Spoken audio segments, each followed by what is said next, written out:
Segundo Crônicas 15, versículo 1 em diante. Então veio o Espírito de Deus sobre Azarias, filho de Odede, e saiu ao encontro de Asa, e disse-lhe: ouvi-me, Asa, e todo o Judá e Benjamim, o Senhor está convosco, enquanto vós estáis com ele, e se o buscardes, o achareis, porém, se o deixardes, vos deixará. E Israel esteve por muitos dias sem o verdadeiro Deus e sem sacerdote que o ensinasse e sem lei. Mas quando na sua angústia voltaram para o Senhor Deus de Israel e o buscaram, o acharam. E naqueles tempos não havia paz, nem para o que saía, nem para o que entrava, mas muitas perturbações sobre todos os habitantes daquelas terras. Porque nação contra nação e cidade contra cidade se despedaçavam, porque Deus os perturbara com toda angústia. Mas esforçai-vos e não desfaleçam as vossas mãos, porque a vossa obra tem uma recompensa. Ouvindo, pois, Asa estas palavras e a profecia do profeta Odede, cobrou ânimo e tirou as abominações de toda a terra de Judá e de Benjamim, como também das cidades que tomara nas montanhas de Efraim, e renovou o altar do Senhor, que estava diante do pórtico do Senhor. E reuniu a todo o Judá e Benjamim, e com eles os estrangeiros de Efraim e Manassés e de Simeão, porque muitos de Israel tinham passado a ele, vendo que o Senhor seu Deus era com ele. E ajuntaram-se em Jerusalém no 3º mês, no ano 15º do reinado de Asa. E no mesmo dia ofereceram em sacrifício ao Senhor, do despojo que trouxeram, 700 bois e 7.000 ovelhas. E entraram na aliança para buscarem o Senhor Deus de seus pais, com todo o seu coração e com toda a sua alma. E de que todo aquele que não buscasse ao Senhor Deus de Israel morresse. Assim o menor como o maior, tanto o homem como a mulher. E juraram ao Senhor em alta voz, com júbilo e com trombetas e cornetas. E todo o Judá se alegrou deste juramento, porque de todo o seu coração juraram, e de toda a sua vontade o buscaram, e o acharam, e o Senhor lhes deu repouso ao redor. E também a Maaca, sua mãe, o rei de Asa depôs, para que não fosse mais rainha, porquanto fizera um horrível ídolo a Azerá. E Asa destruiu o seu horrível ídolo, e o despedaçou, e o queimou junto ao ribeiro de Cedrom. Os altos, porém, não foram tirados de Israel. Contudo, o coração de Asa foi perfeito todos os seus dias, e trouxe à casa de Deus as coisas consagradas por seu pai, e as coisas que ele mesmo tinha consagrado, prata, ouro e vasos. E não houve guerra até ao ano 35º do reinado de Asa. Somente até aqui. Os irmãos podem sentar-se, por favor. Portanto, foram 20 anos de paz, em resultado do rei Asa, rei de Judá, 3º rei de Judá, ter buscado ao Senhor de todo o seu coração e conclamado o povo a fazer o mesmo. Eu confesso para vocês que fiquei assustado com as notícias que ao longo do mês de janeiro desse ano de 2020 nós recebemos. Eu fiz uma retrospectiva do mês de janeiro de 2020. Levei mais de 1 hora fazendo isso, pesquisando os acontecimentos inusitados de apenas 4 semanas, que foram as primeiras do ano de 2020. Fiquei impressionado com a quantidade de acontecimentos espantosos, o que me fez lembrar que o Senhor Jesus nos advertiu que nos últimos dias veríamos coisas espantosas. E de fato, é o que temos visto. No dia 1º de janeiro, pelo menos 60 pessoas morrem e mais de 397 mil são deslocadas devido a inundações repentinas em Jakarta, capital da Indonésia. Talvez você não tenha visto essa notícia. No dia 2 de janeiro, certamente disso você soube, incêndios na Austrália chegam ao ápice, matando pelo menos 33 pessoas e cerca de, escute a cifra, e cerca de 1 bilhão de animais. 1 bilhão de animais mortos na Austrália. E você sabe que há animais na Austrália que não existem em nenhum outro local do mundo, como os cangurus, por exemplo, os koalas, por exemplo. É de chorar, irmãos. 10 milhões de hectares de florestas foram queimados, incluindo 5.900 casas e edifícios. Especialistas afirmam que a destruição foi tão grande que se o ecossistema um dia conseguir se regenerar, demorará pelo menos 100 anos para isso acontecer. Mas muitos especialistas dizem que não vai se regenerar nunca mais a fauna e a flora de onde houve essa queimada na Austrália, que foi enorme. Uma área de 10 milhões de hectares, na qual morreu mais de 1 bilhão de animais, 5.900 casas e edifícios queimados.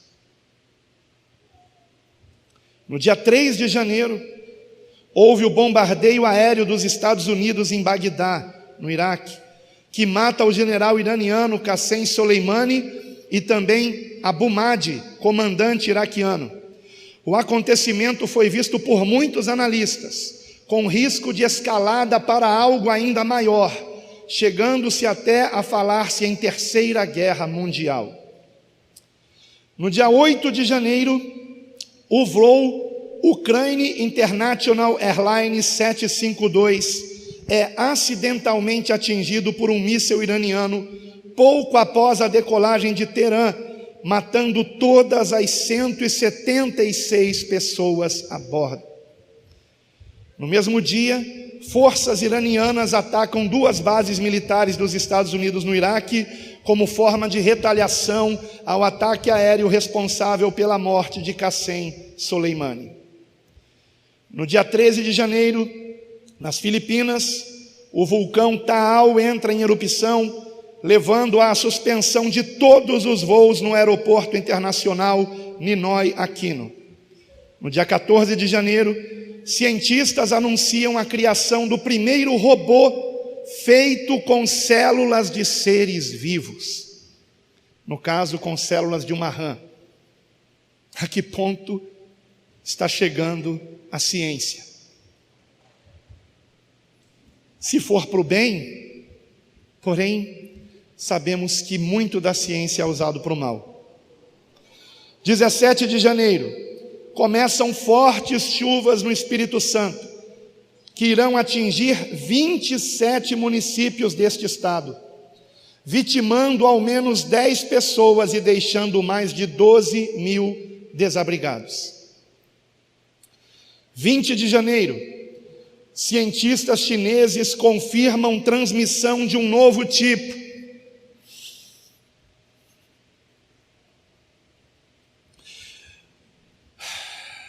Cientistas chineses confirmam transmissão de um novo tipo de coronavírus entre humanos, tendo o surto iniciado na grande cidade de Wuhan, com mais de 7 milhões de habitantes. Você tem ideia do que é isso? São Gonçalo tem pouco mais de 1 milhão de habitantes. Essa cidade tem 7 milhões. 23 de janeiro. Trens e aviões partindo de Wuhan foram suspensos e as rodovias bloqueadas. Várias outras cidades da província de Hubei, assim como Wuhan, na China, são isoladas do mundo, cidades inteiras em quarentena. Ninguém entra, ninguém sai. Repórteres da BBC de Londres quiseram entrar em Wuhan e os policiais que estavam ali na divisa com a outra cidade disseram a eles: se vocês entrarem, vocês não saem mais.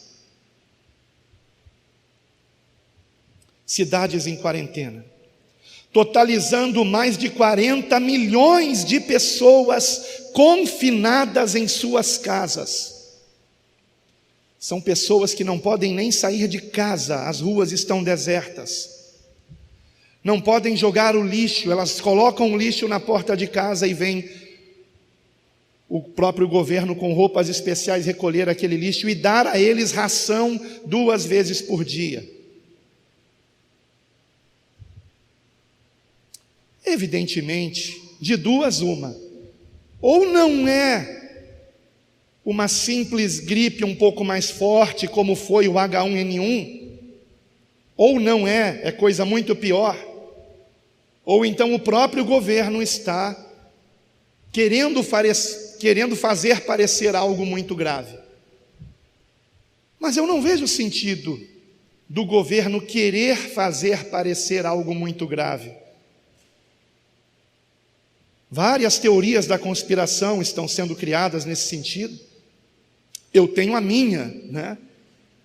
Eu não creio que esse vírus escapou do laboratório de análises em Wuhan, porque um vírus não escapa de um laboratório tão seguro como aquele, a menos que alguém ali seja muito mau e louco para fazer isso.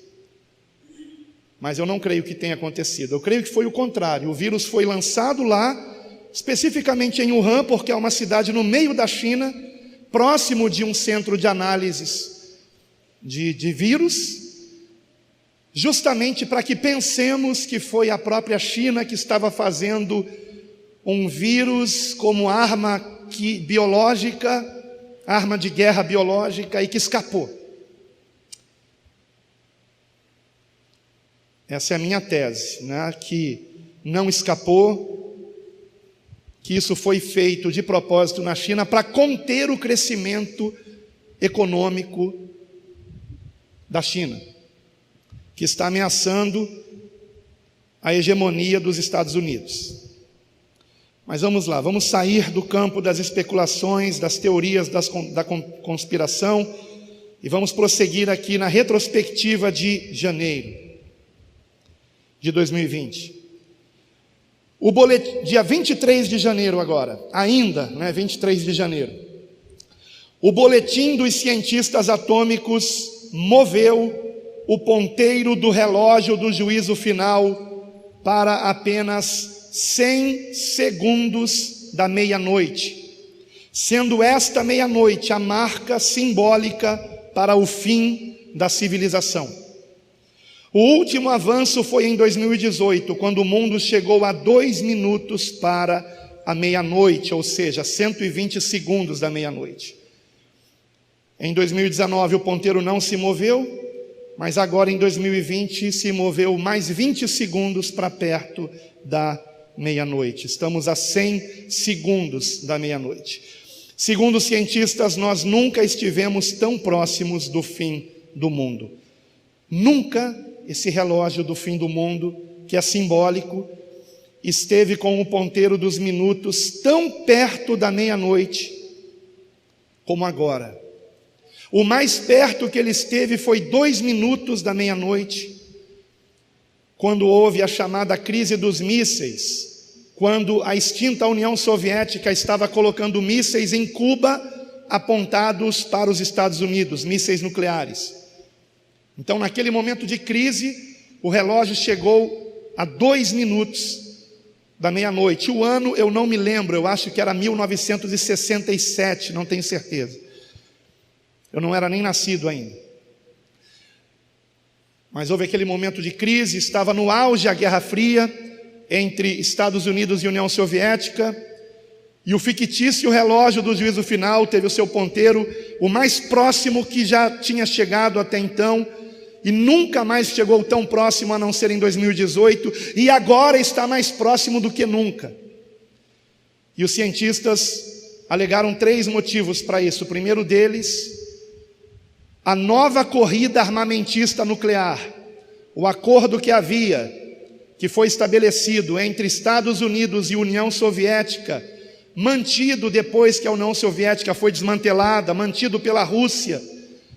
Esse acordo acabou entre o presidente Donald Trump e Vladimir Putin. Não há mais o acordo que impede a proliferação de mísseis nucleares. Em segundo lugar, a inteligência artificial entrando no mundo militar, passando a tomar decisões no lugar de seres humanos. E como você sabe, um robô não tem qualquer sentimento, qualquer emoção. Aliás, como é mesmo o nome daquele robô? Sofia. O robô Sofia, o robô mais avançado do mundo, né? Que tem a cara de uma mulher careca, feia de dar dó. Numa entrevista, o robô Sofia disse que o objetivo dela é acabar com a humanidade. Eu não acredito que robôs sejam irônicos.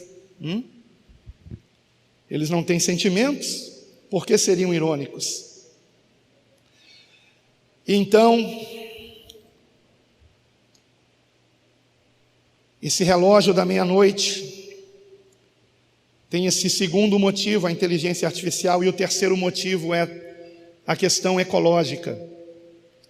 Questão do aquecimento global e suas consequências que fomentam guerras, não mais por motivos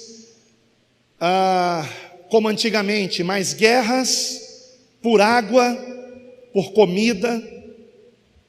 E o Brasil, não por acaso, é chamado celeiro do mundo. É evidente que esse país já está sendo disputado pelas grandes nações. Só um milagre para que a nossa geração não veja um cenário de guerra nesse país. 24 de janeiro, um terremoto de 6,8 na Turquia mata pelo menos 38 pessoas e deixa mais de 1.000 feridas. No mesmo dia, 24 de janeiro, as mais fortes chuvas da história de Belo Horizonte e região metropolitana deixam pelo menos 55 mortos e mais de 46.000 desabrigados, tendo chovido 3 vezes mais que o esperado para todo o mês de janeiro. Graças a Deus, tanto em Belo Horizonte quanto em Serra, no Espírito Santo, os irmãos das congregações unidas a esse ministério não tiveram qualquer problema, mas se mobilizaram para ajudar as pessoas desabrigadas, como nós temos que fazer. 27 de janeiro, início no Quênia da pior praga de gafanhotos da história da África que se tem conhecimento, com nuvens do inseto de gafanhotos, medindo até 60 quilômetros por 40. Você soube dessa notícia?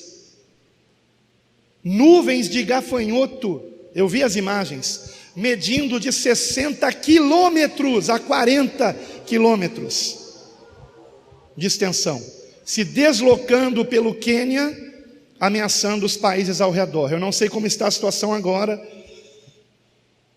E essa nuvem de gafanhotos por dia come as plantações que alimentariam por dia 35 mil pessoas. Resultado disso, fome, crise econômica, morte. 28 de janeiro, o presidente dos Estados Unidos, Donald Trump, anunciou uma proposta de acordo de paz entre Israel e palestinos, mas que foi rejeitada por esses, que a chamaram de piada e conspiração. No mesmo dia, 28 de janeiro, um terremoto de 7,7 no Mar do Caribe dispara alerta de tsunami em países da região. Até mesmo o litoral de Miami foi evacuado pelo risco de um tsunami. 30 de janeiro, a Organização Mundial da Saúde declara surto de doença respiratória do novo coronavírus, emergência de saúde pública de âmbito internacional. Até ontem à noite, quando eu estava concluindo essa pesquisa, o número oficial de infectados era de 14.495, número oficial.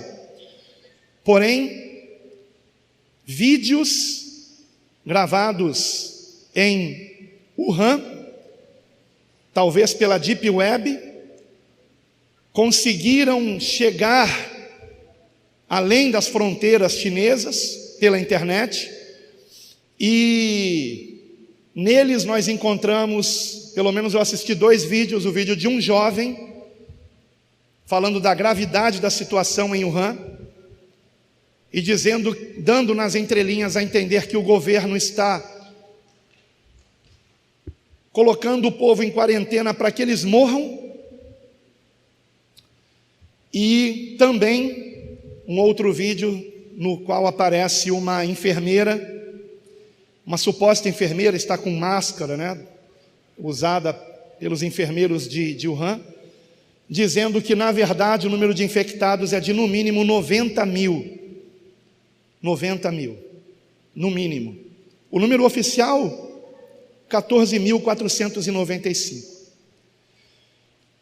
Esse vírus, ele tem um DNA diferente dos outros coronavírus que já ocorreram.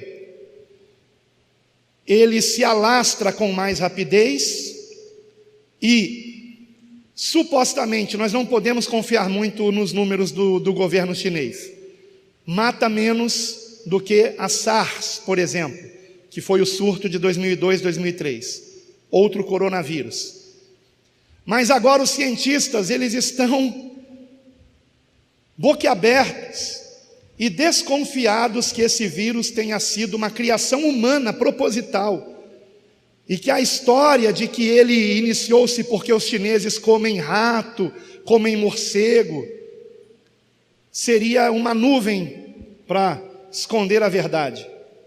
Seria uma criação de laboratório, porque na sequência do DNA ele contém um pedaço da sequência de DNA, pasmem, do HIV. Do HIV. Eu não sei o que isso significa na prática, mas boa coisa certamente não é. Agora, ao vermos toda essa lista de uma retrospectiva que seria até normal para um ano inteiro, mas não para um mês apenas, nós percebemos que nessa lista encontramos desolações ainda piores que as descritas pelo profeta Azarias, no versículo 5 e 6, na qual ele disse a respeito do que já tinha acontecido em Israel. E ele diz no versículo 5 e 6, e naqueles tempos não havia paz, nem para o que saía, nem para o que entrava. Vamos dar uma pausa aqui. Eu pergunto a você: Você sai de casa em paz nos nossos dias? Você se sente seguro hoje em dia ao sair de casa? Quando seus filhos saem de casa, não sei se você sente o mesmo que eu, um desejo que chegue logo a hora deles voltarem.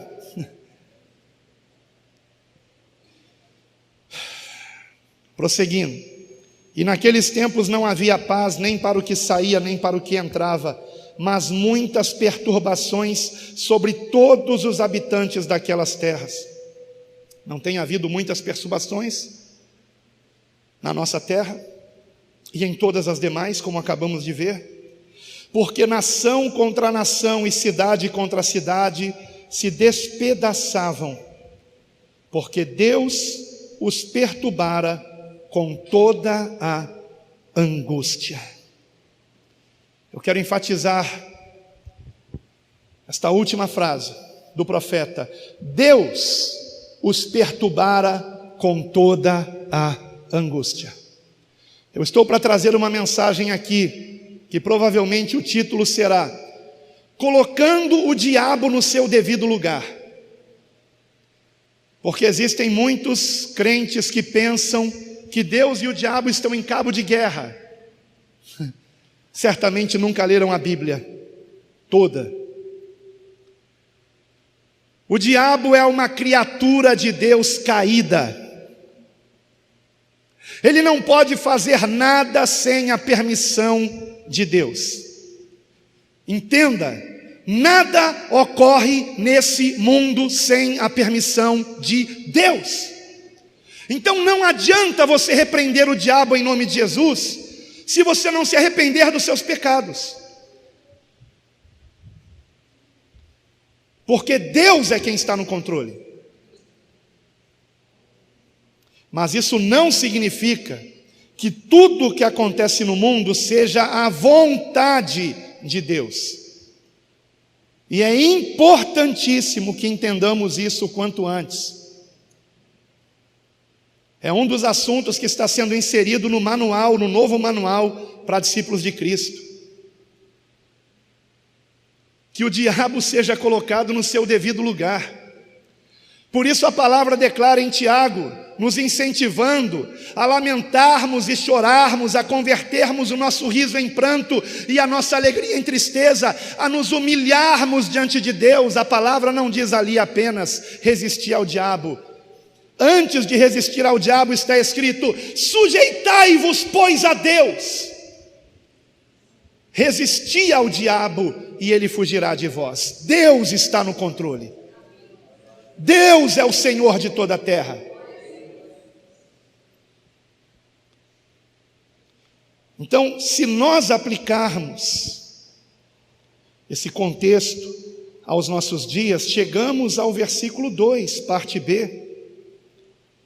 Vamos ler do 2 ao 4, porque aqui compreendemos a razão de Deus permitir o mal. A vontade de Deus é o bem, mas por que Ele permite o mal? Versículos de 2 a 4. E saiu ao encontro de Asa e disse-lhe, o profeta Azarias: ouvi-me, Asa, e todo Judá e Benjamim, o Senhor está convosco, enquanto vós, no plural, estais com ele. E se o buscardes, o achareis, porém se o deixardes, ele vos deixará. Vamos até o 4. E Israel esteve por muitos dias sem o verdadeiro Deus, sem sacerdote que o ensinasse e sem lei. Mas, quando na sua angústia voltaram para o Senhor Deus de Israel e o buscaram, o acharam.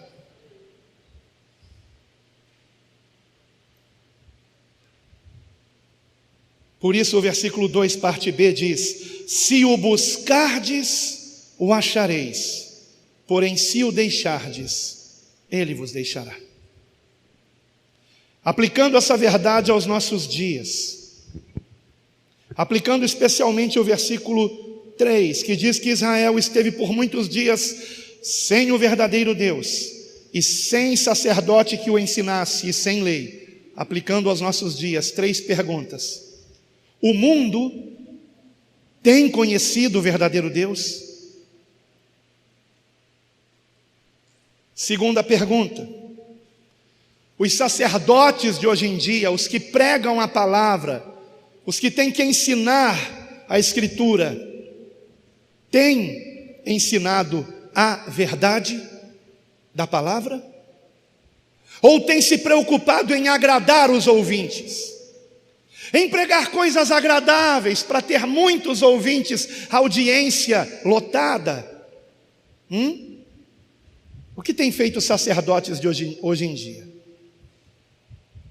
E a lei de Cristo, nós temos uma lei. Amai-vos uns aos outros assim como eu vos amei, disse o Senhor. Essa é a lei de Cristo. E se você meditar nessa lei, temos um referencial que é o Senhor. Como eu vos amei, como foi que Ele nos amou? Em primeiro lugar, se santificando, agradando a Deus em tudo, para ser um instrumento nas mãos do Senhor, nas mãos do Pai.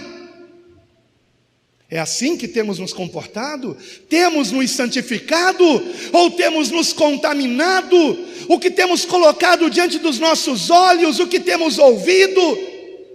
Você realmente quer que Deus ouça você e olhe para você, enquanto você põe os seus olhos em abominações, numa tela de TV, de computador, de tablet, de celular? E você realmente quer que Deus te ouça, que Deus olhe para você, que Jesus esteja do teu lado, enquanto você passa 1h30, 2 horas, sentado vendo o que não deve, porque não tem nada que preste nisso.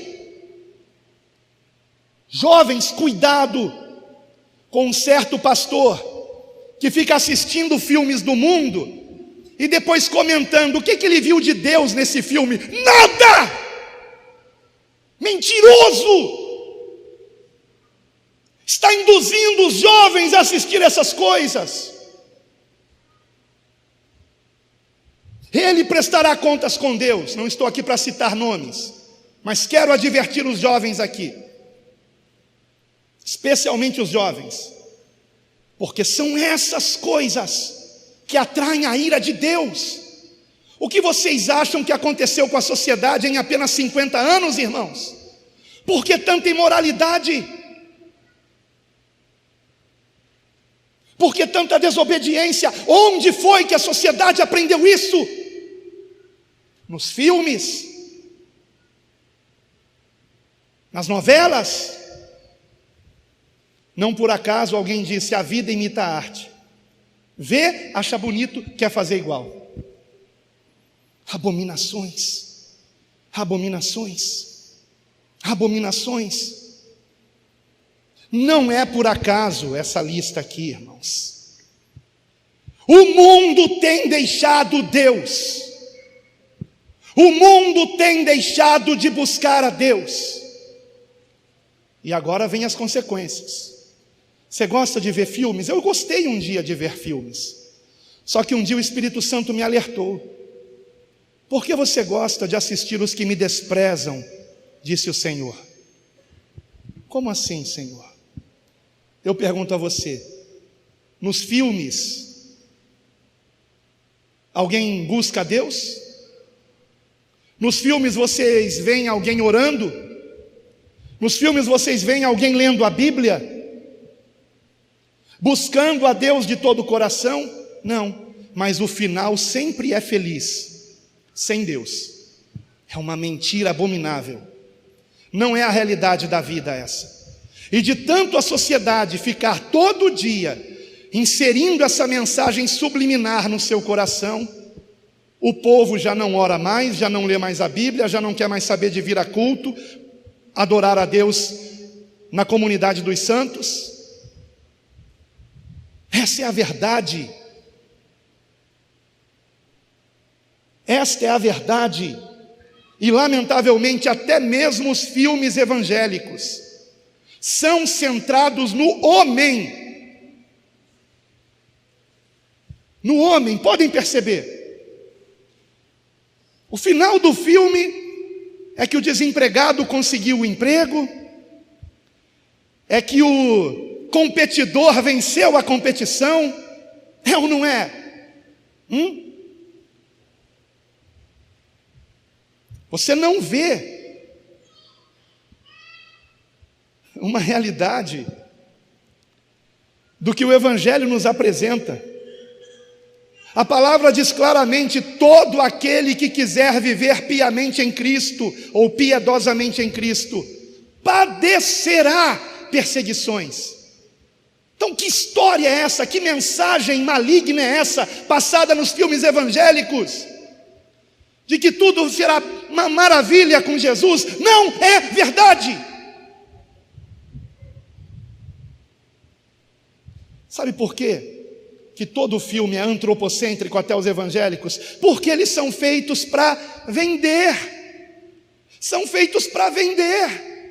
Sabe por que os programas evangélicos de TV não falam de arrependimento de pecados e santificação? Porque eles precisam de ofertas, de contribuições para pagar o caríssimo custo de 1 minuto na televisão. Caríssimo é o custo de 1 minuto sequer na televisão. Então eles têm que pregar coisas agradáveis na televisão, para que quando eles fizerem o apelo do carnezinho, né, dos fiéis que vão ajudar a manter aquele programa, ele consiga a ajuda, porque ele está pregando o que o povo quer ouvir. Certa vez eu vi um pastor de um programa de TV que se gaba de ser o que está na TV há mais anos no Brasil, e ele disse aquilo como se fosse algo bom. Ele disse, reclamando: as ofertas de vocês estão caindo, o meu programa vai deixar, o programa que está aí há 20 anos na TV, ele vai deixar de existir, porque vocês evangélicos estão deixando de ajudar, de contribuir. Olha, é uma vergonha isso, porque até espíritas contribuem no meu programa. E aí acendeu um alerta em mim: opa, peraí, por que espíritas contribuem no programa de alguém que deveria pregar a palavra de Deus, sem deixar de ser espíritas?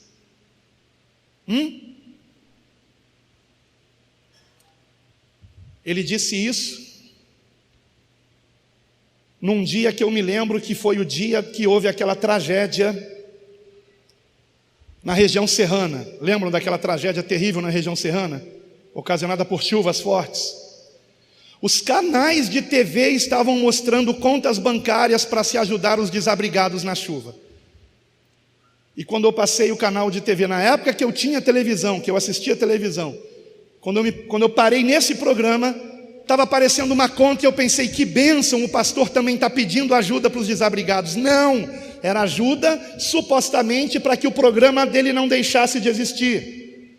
Meses depois, uma revista de grande circulação denunciou que naquele mês esse mesmo pastor comprou um avião para ele. Mentiroso, canalha,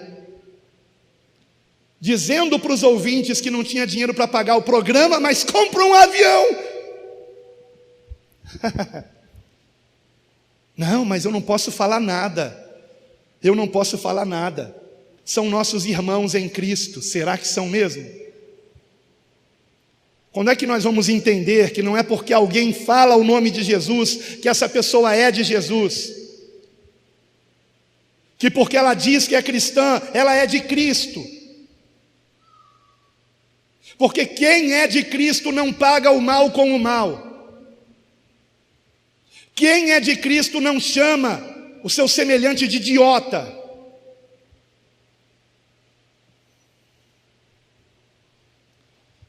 A lei de Cristo tem sido praticada? Tem. Se fala tanto de Jesus na maioria das igrejas, mas se ensina o que Jesus ensinou? Se ensina arrependimento de pecados? pois a primeira mensagem de Cristo é essa: o reino de Deus está próximo, o tempo está cumprido, arrependei-vos e crede no Evangelho. Arrependei-vos, que já era a mesma mensagem de João Batista. Arrependei-vos, arrependei-vos. O que foi que Paulo pregou em Pentecostes? Arrependei-vos. O que foi que Pedro, aliás, pregou em Pentecostes? Arrependei-vos. O que foi que Paulo pregou aos gregos? Mas Deus, não levando em conta os tempos da ignorância, ordena agora a todos os homens, todos, que se arrependam. E como ousam os supostos sacerdotes de hoje em dia não pregar mais arrependimento? Existe uma grande denominação, foi a denominação dita evangélica que mais cresceu nesse país em tão poucos anos, na verdade no mundo inteiro. O líder dessa denominação, que se diz bispo, ele proibiu, há muitos anos já, ele proibiu que os pastores das suas igrejas falem sobre pecado. Entendeu por que cresce tanto? Fala o que o povo quer ouvir. Não pode falar de pecado.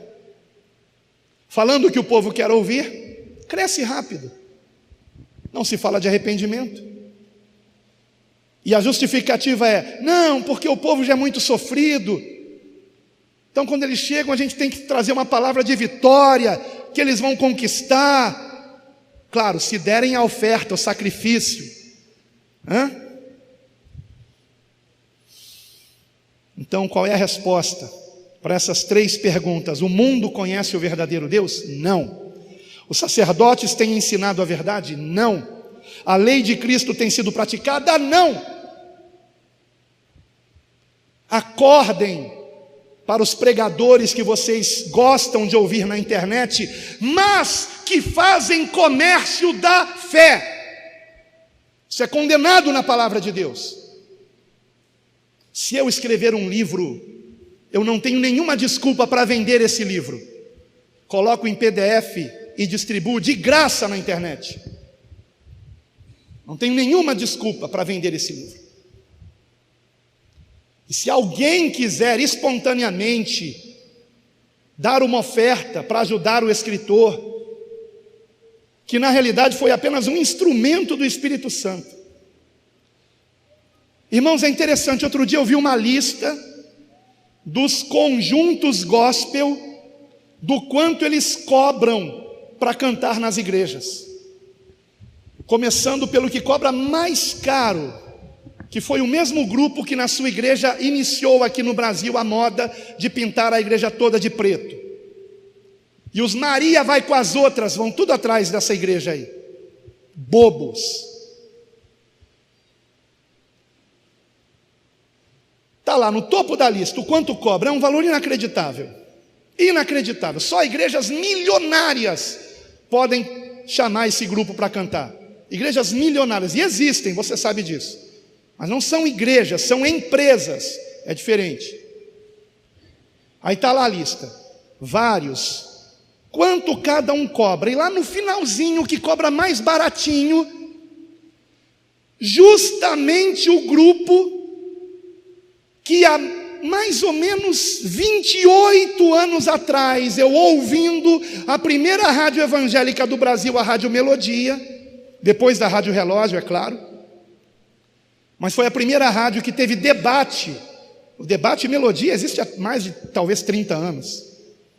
Quando eu me converti já existia a Rádio Melodia, e não sei se foi logo que eu me converti que começou o debate, eu já tinha antes, mas eu estava ouvindo um debate da Melodia, ou era uma entrevista, não me lembro bem, talvez fosse uma entrevista, e lá estava o líder desse grupo, né, e os demais componentes do grupo que canta louvores lindos, que de vez em quando o evangelista Júlio traz aqui, porque realmente são maravilhosos, foram compostos naquela época, há 35 anos atrás, 40 anos atrás, louvores bíblicos, centrados em Cristo, falando da volta do Senhor, de santificação, de fé genuína, de compromisso com Deus.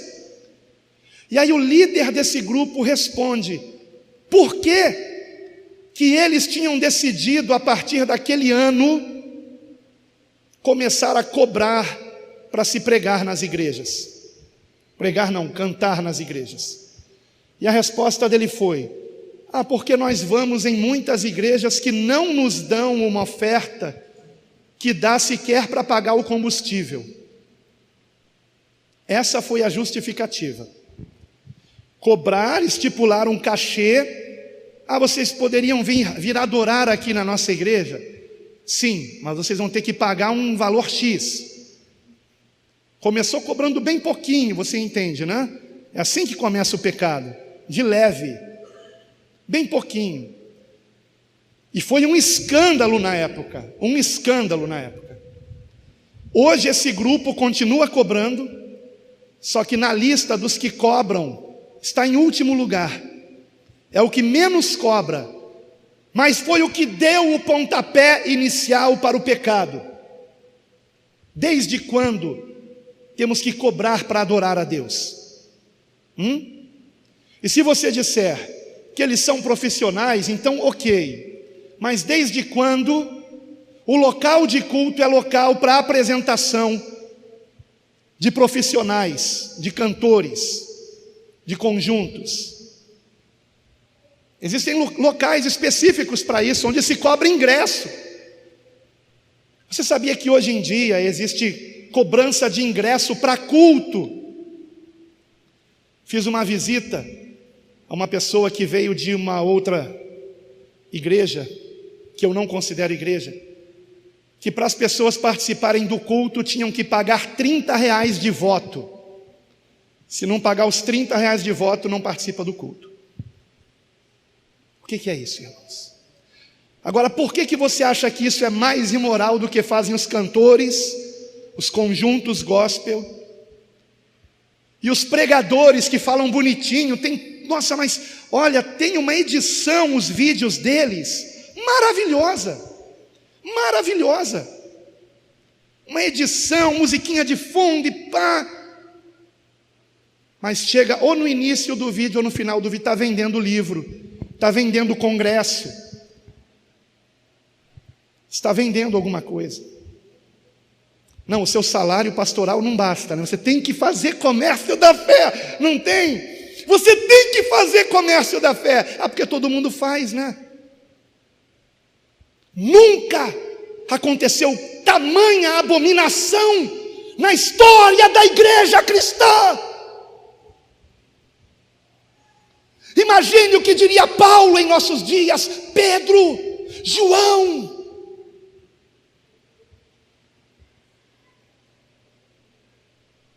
Sabe qual é o nosso problema? Nós nos comparamos com os outros crentes. Nós temos que nos comparar com os homens de Deus das Escrituras. Com os homens de Deus das Escrituras. Se você acha muito pesado dizer, Jesus faria isso que eu estou fazendo, Jesus assistiria a isso que eu estou assistindo, se você acha que é incomparável, ok, eu entendo, então pelo menos pergunte, será que Paulo, o apóstolo, faria isso que eu ando fazendo? Será que Pedro, o apóstolo, passaria o tempo dele contaminando o coração com as coisas que eu passo assistindo? Com quem você tem se comparado? Com os outros crentes? Com aqueles que dirão, Senhor, Senhor, profetizamos em Teu nome, expulsamos demônios em Teu nome, fizemos milagres em Teu nome, mas que ouvirão do Senhor, apartai-vos de mim, nunca vos conheci, porque vocês praticam iniquidade. Sem arrependimento de pecados não há salvação. Sem conversão a Deus, as desolações no nosso mundo, no nosso país, na nossa cidade, só vão piorar.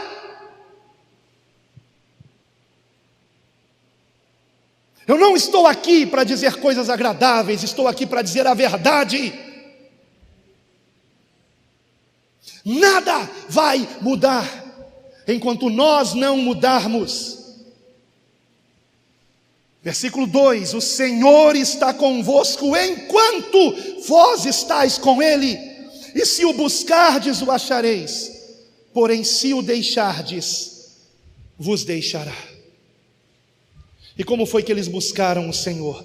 O versículo 12 diz: e entraram na aliança para buscarem o Senhor Deus de seus pais, com todo o seu coração e com toda a sua alma.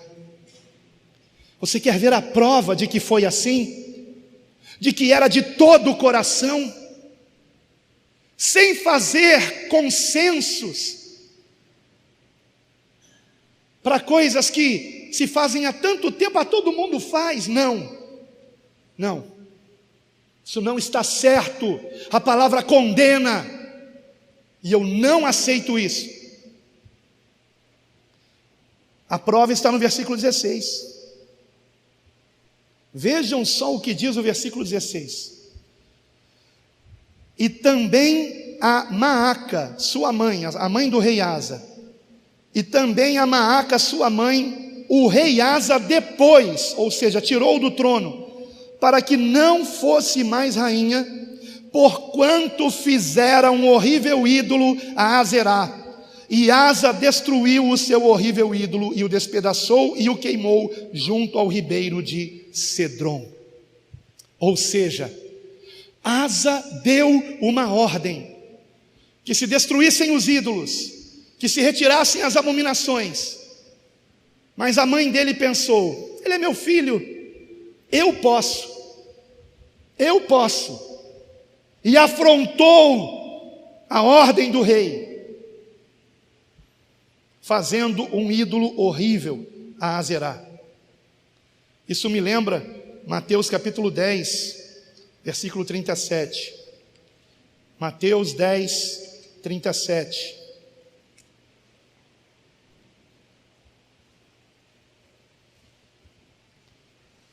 Quem ama o pai ou a mãe mais do que a mim, não é digno de mim.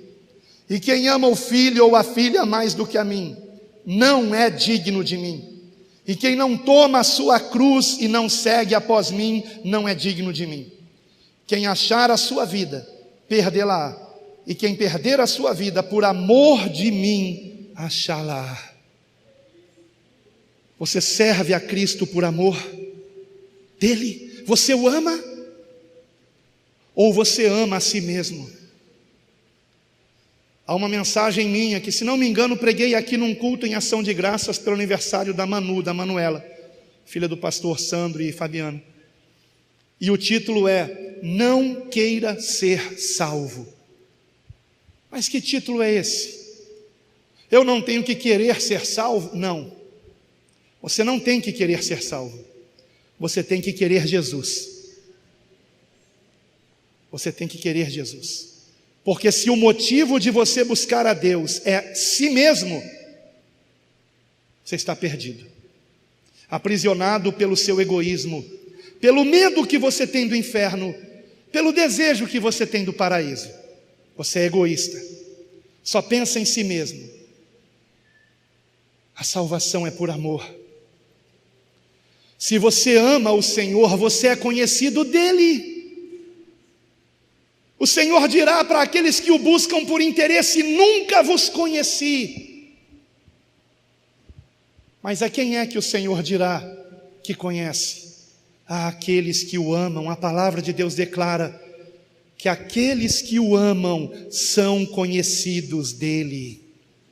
São conhecidos dele. Você ama o Senhor? Ele deu a vida dele por você e por mim na cruz do Calvário. Irmãos, esse mundo não merece Deus.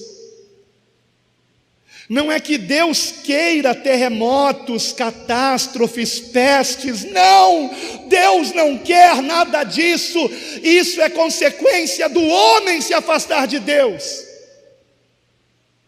O homem se afasta de Deus, e a bendita mão de Deus que estava protegendo o homem vai ficando distante. É o que está acontecendo com o mundo, irmãos. É o que está acontecendo com o Brasil. É o que está acontecendo com a nossa cidade. E o pior é que os sacerdotes não têm ensinado essa verdade, não têm conclamado o povo ao arrependimento, antes o têm alegrado. Entram todo ano fazendo vigílias de prosperidade em suas igrejas, ao invés de fazerem vigílias de oração. Cada ano é uma frase: ano da conquista, ano da vitória, ano da prosperidade. Dizem paz, paz, paz, quando não há paz nenhuma. Isso te lembra alguma coisa? Te lembra o profeta Ezequiel? Capítulo 13. Pena que eu não tenho tempo de entrar em Ezequiel aqui. Vamos deixar para outro dia. Mas eu preciso, pelo menos, ler o que foi mencionado recentemente pelo pastor Geraldo aqui, no capítulo 33 desse profeta. Ezequiel 33.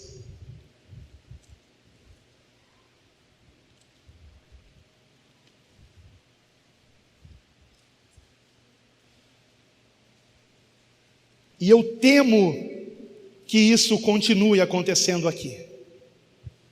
Eu temo que isso continue acontecendo aqui. Ezequiel 33, versículo 30.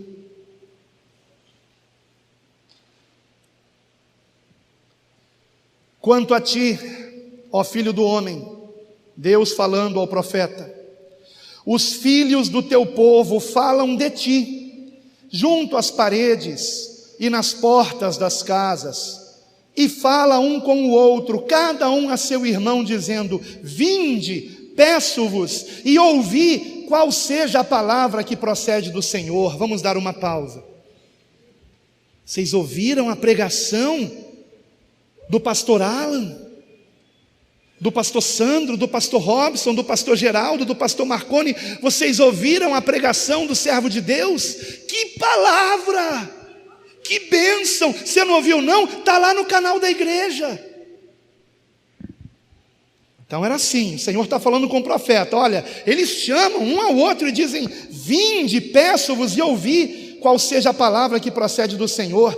Versículo 31. E eles vêm a ti, como o povo costumava vir, e se assentam diante de ti, como o meu povo, igualzinho vocês estão fazendo agora, e ouvem as tuas palavras, mas não as põem por obras, não as praticam.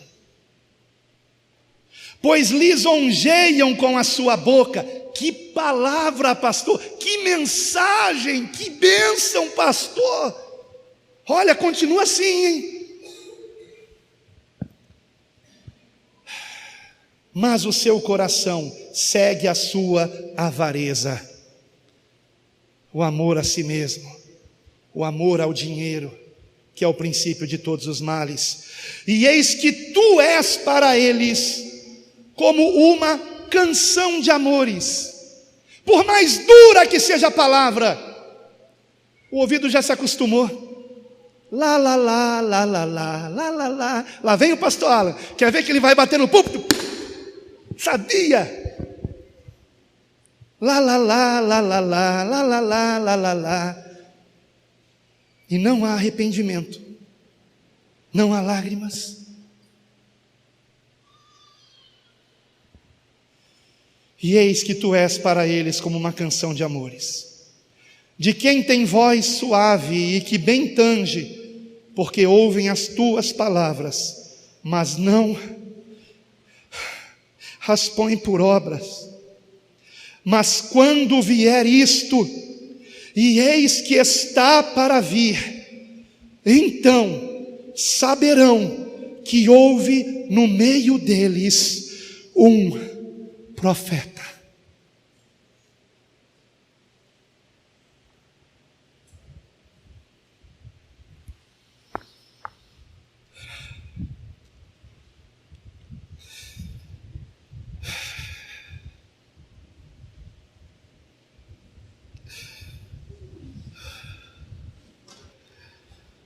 Oh Senhor, Tu nos deste um início de ano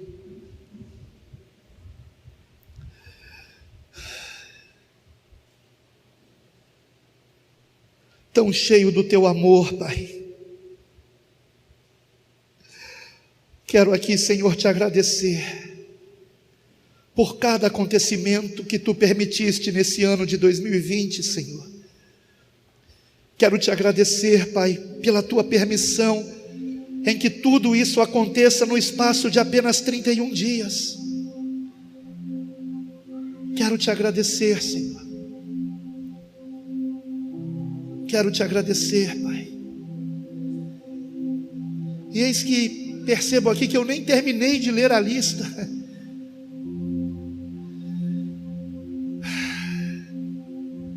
Mas eu também percebo, Senhor, que mesmo diante de tantos sinais, nos quais o Senhor está nos chamando ao arrependimento de pecados, de conivência com o pecado alheio, eis que mesmo diante de tantas abominações,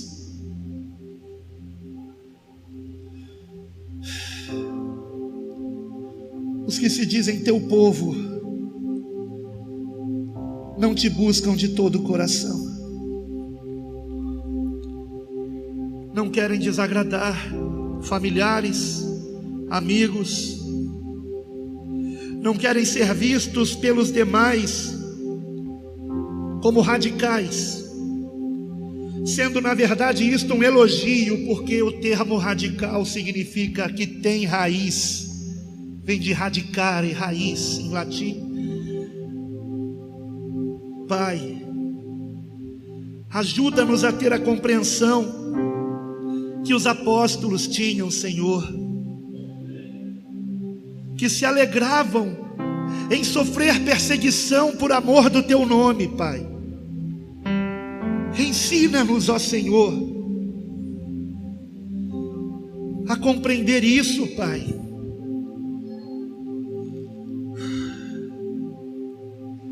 Senhor, somente tu sabes como será o restante desse ano, Pai. Quantas mortandades ainda terão que acontecer, quantas pestes, quanta fome, quantos terremotos, tsunamis, quantas tragédias.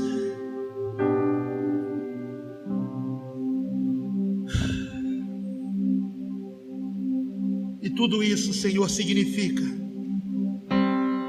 que o mundo tem virado as costas para ti, de que até mesmo aqueles que se dizem teu povo não têm mais dado ouvidos à verdade, mas a coisas agradáveis.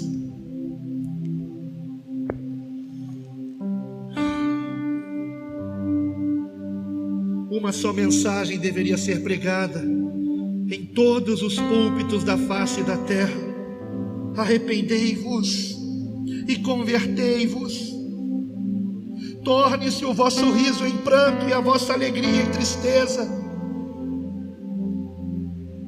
lamentai e chorai, vós de ânimo dobre.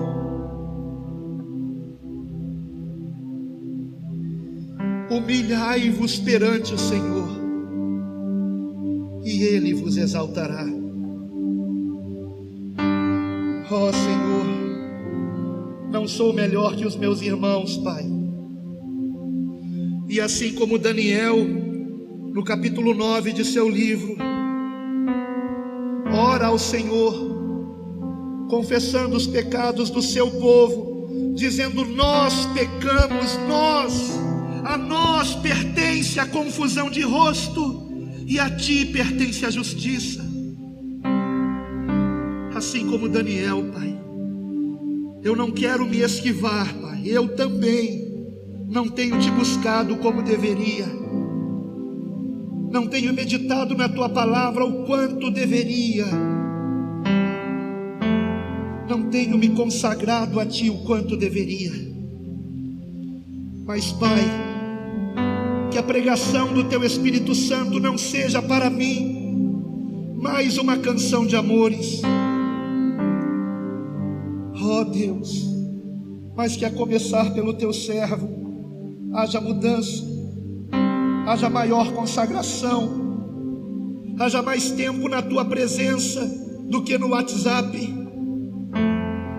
Ó Senhor, que nesse ano, para a tua glória, o teu servo venha dedicar-se ao ministério da oração e da palavra. Ó Deus, Pai,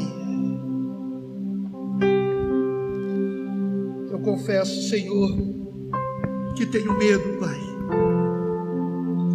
Confesso que tenho medo de me levantar e continuar minha vida do jeito que está.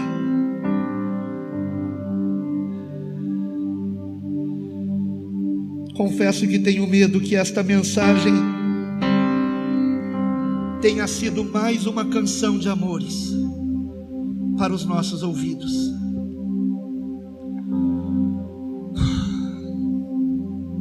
Onde estão as nossas lágrimas, Senhor? Onde estão as minhas lágrimas, Pai? Que nós não nos acostumemos com as notícias trágicas, mas que venhamos nos sentir culpados por cada uma delas. A culpa é nossa, Senhor, a culpa é nossa. Se te buscarmos de todo o coração, de toda a nossa alma, amando ao Senhor mais do que amamos nossos familiares, mais do que amamos a nós mesmos, se te buscarmos desta forma, te acharemos. É a tua palavra que diz, e a tua palavra não pode mentir, Pai. Ó Senhor, que o teu Santo Espírito fale com o teu povo, que venhamos abandonar o pecado, até mesmo aquilo que nós não consideramos pecado, porque outros evangélicos fazem também, mas aborrece o teu Espírito Santo, entristece ao Senhor, e por isso a tua bendita mão se afasta de nós. Que venhamos nos humilhar, orar, jejuar e mudar, nos lembrando que um alto preço foi pago para que tivéssemos uma aliança contigo, e o Senhor Jesus não morreu na cruz para que nós continuemos sendo carnais, mundanos e hipócritas, mas para que vivamos para o Senhor, sendo livres para não pecar, sendo livres para não desobedecer, sendo livres para não mais sermos escravos do pecado, dos demônios, do diabo. Em Cristo somos livres para te adorar, Senhor, para sermos uma nova criatura que viva para a tua glória. E essa, Pai, é a minha esperança e oração, que vivamos não para nós mesmos, mas para ti, sendo zelosos da tua palavra, proclamando ao mundo o verdadeiro Deus, que não é ecumênico, mas que aponta um só caminho de salvação, seu Filho unigênito Jesus Cristo. Que venhamos ensinar a tua palavra em verdade, sem qualquer preocupação de agradarmos o homem, porque a tua palavra diz: se eu quisesse agradar ao homem, eu não seria servo de Cristo. Somos teus servos, Senhor. Obrigado por teres não somente permitido sermos teus servos, mas sermos adotados como filhos e podermos te chamar de Pai. Obrigado, Senhor. Nós te amamos, te amamos, te amamos. Não queremos o paraíso se o Senhor não estiver nele. Queremos o Senhor Jesus. Queremos o Senhor porque te amamos. E te amamos porque o Senhor nos amou sem nós merecermos. Obrigado, Senhor, pelo teu sacrifício por nós. Obrigado, Senhor. Amém.